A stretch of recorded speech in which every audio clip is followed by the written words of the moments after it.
This presentation is going to cover the four major topics of literacy acquisition.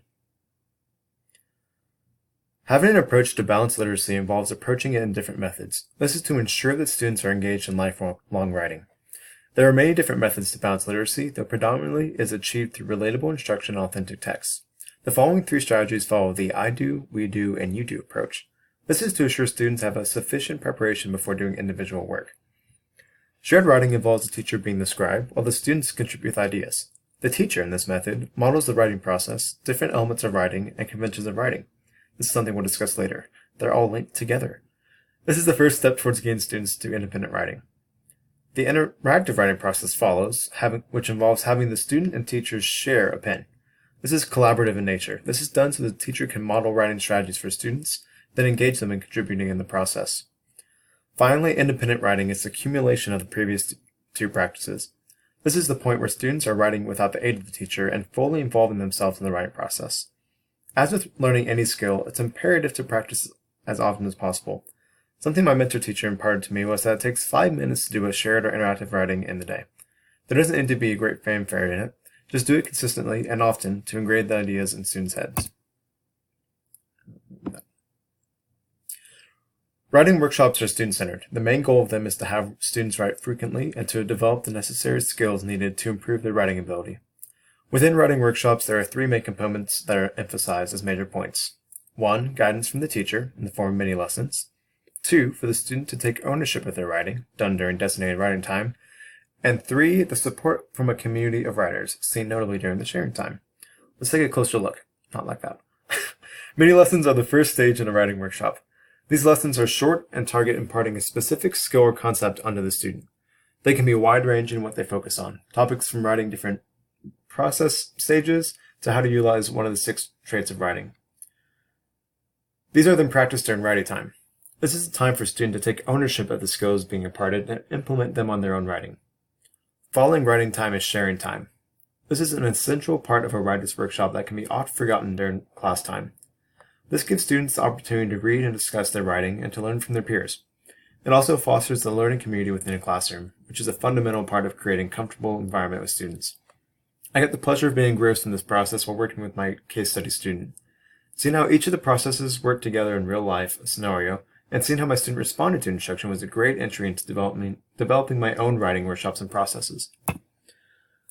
There it is. Thirdly is the writing process stages. Mentioned in discussing writers' workshops, these are the components of creating a writing piece. They are essential for students to learn in order to be effective and coherent writers.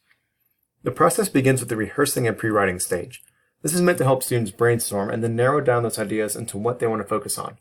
This can be accomplished through a variety of different methods. The main goal, however, is to get students' ideas down on paper.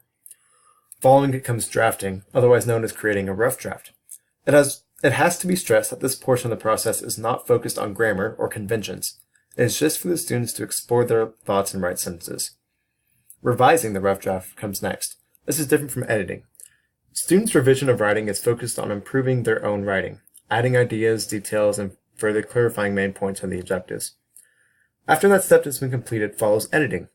This is the component that focuses on fixing grammatical errors, spelling, and the like. Doing this step before revising creates redundancy and makes the process more complicated for the students. Why revise a piece of writing that is still being worked on? Once both steps are completed, the end product is presented, a published piece of writing. It can then be shared with other students to showcase writing and create a sense of finality. These steps hold true for second graders through college students. It's a process that must be learned and mastered early so the writing process can be effective and enjoyable. The 6 traits of writing are considered the key aspects of solid writing. They are a framework for what a writer should include in their work. They are not skills that are picked up quickly, however. They must be practiced and worked with consistently in order to develop.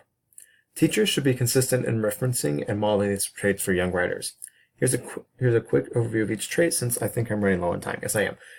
The idea trait is centered around a writer developing one single idea or topic in order to convey a clear message. Organization involves the ordering of ideas, putting them in a logical order that adds to the overall clarity. This involves having a coherent beginning, middle, and end. Voice is a tricky one. This is about developing feeling within a writing piece that is representative of the author. This can include incorporating clear attitudes, emotions, or feelings. Word choice is exactly that. It is the knowledge of choosing the correct word or phrase in order to communicate the message the author is writing about. Sentence fluency is somewhat related to word choice, and that is meant to improve the clarity and readability of the writing. This includes varying sentence length, having whole, complete thoughts, and varying the sentence structure. The last is the most rigid and straightforward of the bunch. Having the correct conventions in writing means to follow proper rules of spelling, punctuation, and the like. Oops. In conclusion, all of these elements are essential to literacy acquisition. As was discussed throughout the presentation, all of them are linked together in some way or another. To not teach one takes away from another, and only through teaching all 4 core areas will an effective writer emerge.